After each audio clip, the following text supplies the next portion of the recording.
Hello, ये हमारा जो लेक्चर है ये उस पे फैलेसीज़ पे है, तर्कदोष पे है। इस पे आगे भी हम लोगों ने डिस्कशन कर चुके हैं, लेक्चर्स इस पे अपलोड हो चुके हैं but since the topic is quite exhaustive, बहुत ज़्यादा एग्ज़ॉस्टिव है, तो इस पे और भी आपको आगे भी आज भी ये वाला जो लेक्चर है वो तर्कदोष पे है और आगे भी इस पे और लेक्चर्स आपको मिलेंगे। तो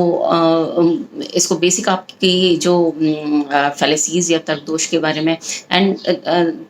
actually they are very interesting, so you must choose them for your examination. आप इसको बिल्कुल theoretical चैप्टर है, इसको आप ज़रूर अपने एग्जामिनेशन पॉइंट ऑफ व्यू से प्रिपेयर करें। एंड आपको जैसे मूलभूत जानकारी जो है वो तर्कदोष की हमारे प्रीवियस लेक्चर्स में मिल चुकी है कि बेसिकली हम ये तो अभी तक आपने समझ लिया कि भाई तर्कदोष या फैलेसी होता क्या है। बेसिकली इट्स अ इसको हम कोई मिस्टेकन आइडिया नहीं कह सकते, मिस्टेकन बिलीफ नहीं कह सकते, ये तो एक एरर होती है रीजनिंग में, नेचुरल मिस्टेक्स होती हैं रीजनिंग में, है ना। तो हम ये कह सकते हैं कि तर्कशास्त्र में जो ये शब्द है तर्कदोष या जो फैलेसी है वो किन आर्ग्यूमेंट्स के लिए या किन युक्तियों के लिए हम प्रयुक्त करते हैं। वे युक्तियां जो कि हमें लगता है कि सही हैं मगर वस्तुतः वे सही नहीं होती, हालांकि वो मनोवैज्ञानिक स्तर पर हमको लगता है कि वो बिल्कुल सत्य हैं। और युक्ति जैसे युक्ति के बारे में भी हमारा काफ़ी विचार विमर्श हो चुका है। युक्ति पूरा जैसे लॉजिक युक्ति का तो जो कॉन्सेप्ट है it should be absolutely clear in your mind. बिल्कुल आपको इसका मतलब जानकारी होनी चाहिए, क्योंकि सारा जो most of the discussion in logic तर्कशास्त्र में जो अधिकांश हमारी विवेचना है, चर्चा है, वो इसके तर्कदोष के इर्द गिर्द ही इसके आर्ग्यूमेंट या युक्ति के इर्द गिर्द ही घूमती है। तो ये युक्ति जैसे अपन ने आगे वाले उसमें पढ़ा था कि युक्ति बेसिकली होता क्या है, एक आर्ग्यूमेंट को हम कैसे डिफाइन करते हैं, इसका स्ट्रक्चर होता है, इसमें आधार वाक्य होते हैं और इसमें निष्कर्ष होता है। तो मूलभूत रूप से जो आधार वाक्य होते हैं वो निष्कर्ष को स्थापित करते हैं। तो अब ये तर्कदोष का भी जितना भी आपका इससे संबंधित मैटर है वो इसके इर्द गिर्द ही घूमता है, अर्थात कि हम किस प्रकार से मतलब बेसिकली तर्कदोष जो अराइज होते हैं या उत्पन्न होते हैं उनका रीजन क्या है, जो रिलेशनशिप है बिटवीन प्रीमाइसेस एंड कंक्लूजन, आधार वाक्यों में और निष्कर्ष में जो संबंध है उनके कारण ही ये दोष जो है वो उत्पन्न होते हैं। तो युक्ति का हम पढ़ चुके हैं कि उसका युक्ति का उद्देश्य होता है वो निष्कर्ष की सत्यता को स्थापित करना होता है। तो अब हम यहाँ पे आते हैं कि भाई तर्कदोष को हम डिफाइन, तो प्रिसाइजली अगर हम इसको एग्जैक्ट रूप में अगर हम तर्कदोष को डिफाइन करें या परिभाषित करें तो किस प्रकार से डिफाइन कर सकते हैं कि भाई जो फैलेसीज जो होती हैं they are those arguments which are seemingly correct और persuasive but on closer examination they come out to be false. अर्थात तर्कदोष वे युक्तियां होती हैं जो कि हमको अपेरेंटली या सीमिंगली मतलब ऊपरी तौर से हमें लगता है कि वो करेक्ट हैं, सही हैं, सत्य हैं, लेकिन वो वस्तुतः सत्य क्लोजली हम उनको एनालाइज करते हैं तो हम कहते हैं कि वो सत्य नहीं है। हालांकि हम जब उनको उन युक्तियों को पढ़ते हैं तो वो इतनी कन्विंसिंग होती हैं, इतनी हमारे मनोवैज्ञानिक स्तर पर हमको इतनी वो उनमें स्वीकार्यता होती है कि हमको लगता ही नहीं कि वो गलत है। तो इसीलिए अब चूंकि they are only at the psychological plane they are convincing but actually logically they are not proving their conclusion, है ना। तो इसलिए हम इनको नाम जो आता है इनका क्या आता है, तर्कदोष ये कहलाते हैं या फैलेसीज कहलाती हैं।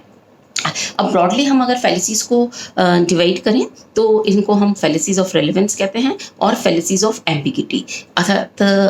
प्रासंगिक तर्कदोष और संदिग्धार्थ तर्कदोष में इनको ब्रॉडली डिवाइड करा गया है। अब फैलेसीज ऑफ रेलेवेंस को हम first of all we take the fallacies of relevance, तो इसको हम जैसे आप समझो कि फैलेसीज ऑफ रेलेवेंस है क्या, प्रासंगिक तर्कदोष क्यों उत्पन्न हो रहे हैं। तो जैसे कि अभी हमने डिस्कस करा था कि आप किसी भी युक्ति में आधार वाक्य जो है वो अपने निष्कर्ष को स्थापित कर रहे हैं, तो ये वाला दोष उत्पन्न कब होगा, when the premises are not relevant to the conclusion so they can not establish the truth of the conclusion. ये वाली जो प्रासंगिक दोष कब उत्पन्न होगा, जबकि किसी भी युक्ति में आधार वाक्य अपने निष्कर्ष के लिए प्रासंगिक नहीं होंगे, तो इसलिए वो उसकी सत्यता को स्थापित नहीं कर पाएंगे। लेकिन एक उनमें जो what is main point here is कि जो आधार वाक्य होते हैं उनमें एक साइकोलॉजिकल रेलेवेंस होती है, यह कहना चाहिए मनोवैज्ञानिक उनमें प्रासंगिकता होती है, तो वो हमें दोष लगते ही नहीं है। ठीक है, तो ये इस प्रकार से जो ये फैलिसीज ऑफ रिलेवेंस हैं वो इसलिए कमिट होती हैं क्योंकि जो आधार वाक्य होते हैं वो अपने निष्कर्ष को स्थापित नहीं कर सकते हैं, because since they are not relevant to the conclusion, क्योंकि उनमें प्रासंगिकता है ही नहीं, वो they are not somehow related to their conclusion, logically related to their conclusion. ठीक है ना, मनोवैज्ञानिकली तो हमें लगे, साइकोलॉजिकली या मनोवैज्ञानिक स्तर पर तो लगी रहा है ना, लेकिन भाई वो सही है, लेकिन वैसे उनमें लॉजिकल रिलेशनशिप नहीं होती है। ठीक है, तो इस तरह से हम आते हैं, ये हुआ फैलिसीज ऑफ रेलेवेंस का इन जनरल। अब यहाँ पे जैसे हम फैलिसीज ऑफ रेलेवेंस को हम स्पेसिफिकली डिस्कस करेंगे, तो उनमें हम देखेंगे कि जो फैलिसीज ऑफ रेलेवेंस हैं, ये जो जितनी भी फैलिसीज हैं, इनमें हमको एक तो मिलेगा उसका अंग्रेजी का नाम मिलेगा, एक हमें उसका हिंदी का नाम मिलेगा, एक उसका लैटिन नेम मिलेगा। तो फर्स्ट ऑफ ऑल जो हम अपनी फर्स्ट फैलिसी जो हम डिस्कस कर रहे हैं वो कर रहे हैं जैसे आर्ग्यूमेंट फ्रॉम इग्नोरेंस, जिसको हिंदी में कहते हैं अज्ञानमूलक तर्क। आर्ग्यूमेंट फ्रॉम इग्नोरेंस, अज्ञानमूलक तर्क, और या इसका लैटिन नेम जो है वो आर्ग्यूमेंट एड इग्नोरेंशियम है। ठीक है, तो इस तरह से हमको जिन जिन कुछ फैलिसीज के नहीं भी लैटिन नेम्स दे रखे हैं, लेकिन काफ़ी कुछ के दे रखे हैं, तो you have to mention in your answers both the जिसका जो भी माध्यम है, अंग्रेजी और हिंदी का नाम देना है, प्लस उसके साथ में हमको उसका लैटिन नेम भी देना चाहिए। तो आर्ग्यूमेंट एड इग्नोरेंशियम, ये वाली फैलिसी कब कमिट करते हैं या किस प्रकार से अकर करती है, कि इस वाली फैलिसी में क्या होता है,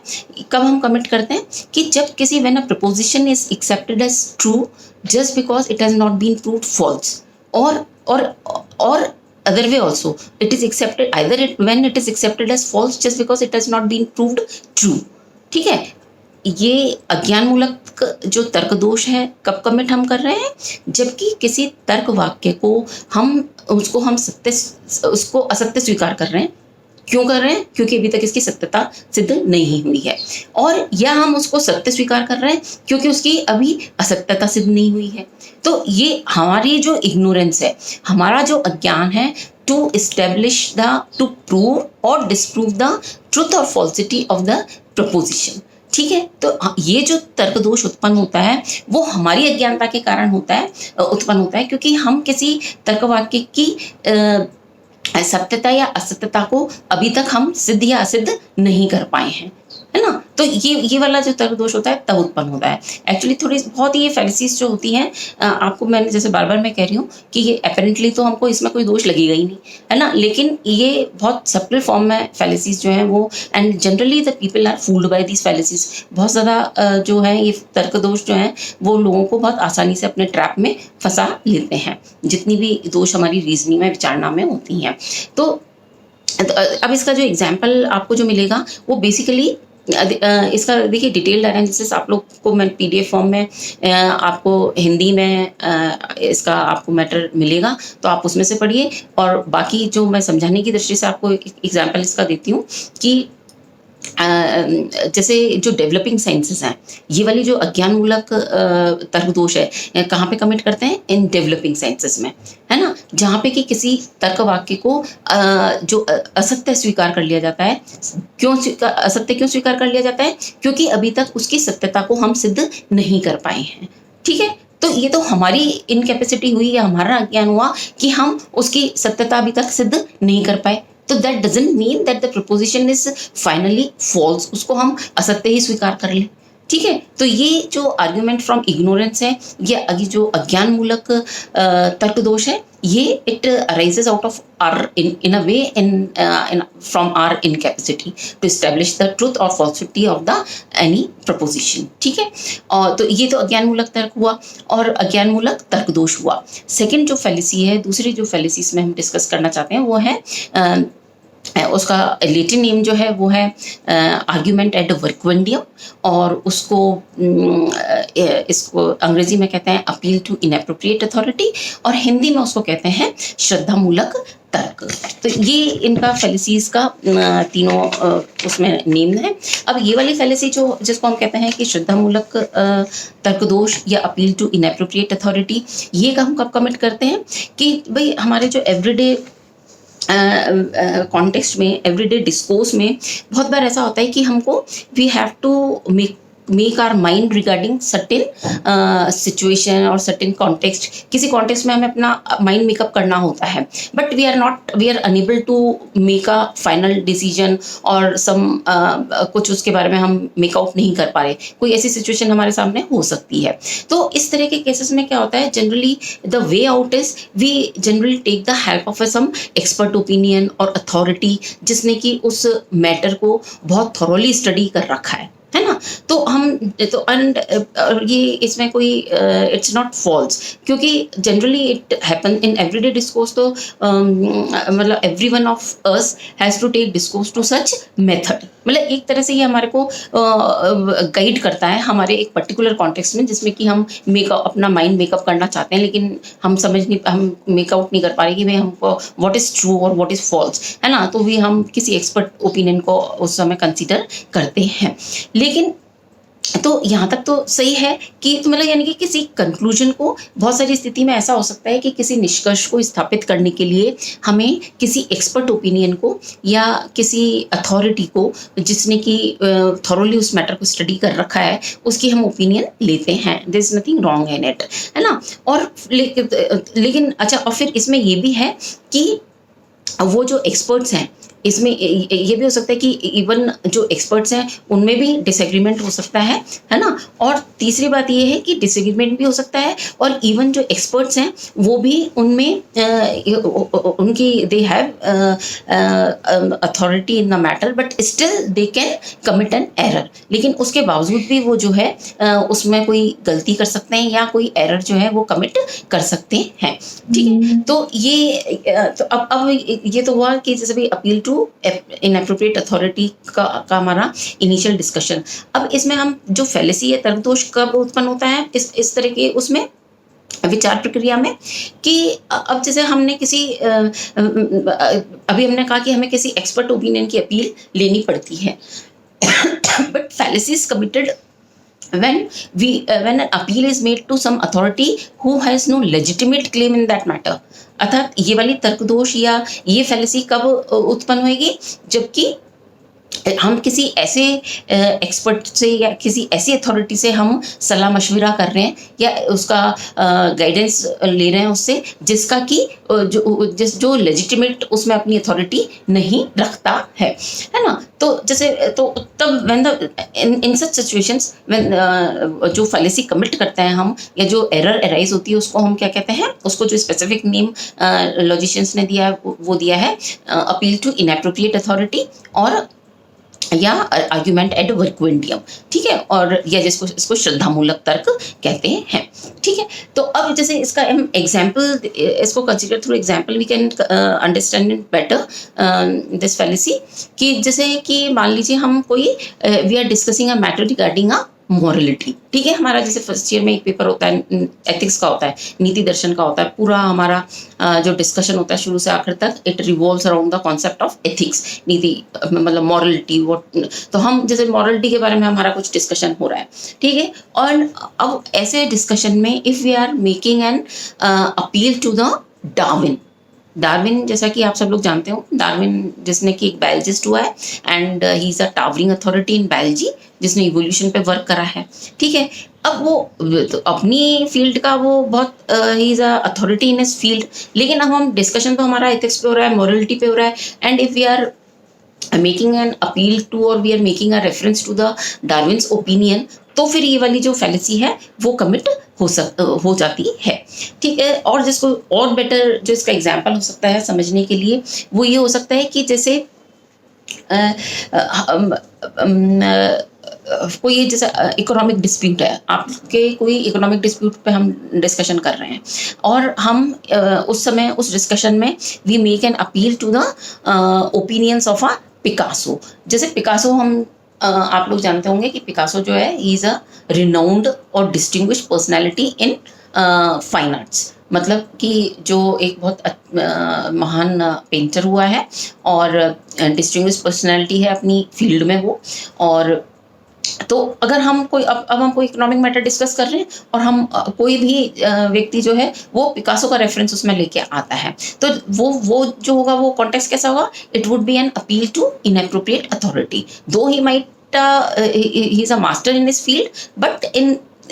the present context, where we are discussing an economic problem, he has no authority to give us a opinion or the guidance. ठीक है, हाँ, लेकिन जैसे कि मान लीजिए हम कोई वो डिस्कस कर रहे हैं, कोई आर्टिस्टिक मास्टरपीस है ना, और उसको हम डिस्कस कर रहे हैं, उसका वैल्यूएशन कर रहे हैं, ठीक है। पेंटिंग्स होती हैं जैसे, और पेंटिंग्स बहुत हाईली एक्सपेंसिव भी होती हैं और मीडियोकर रेंज की भी होती हैं, ठीक है। मतलब पेंटिंग्स जो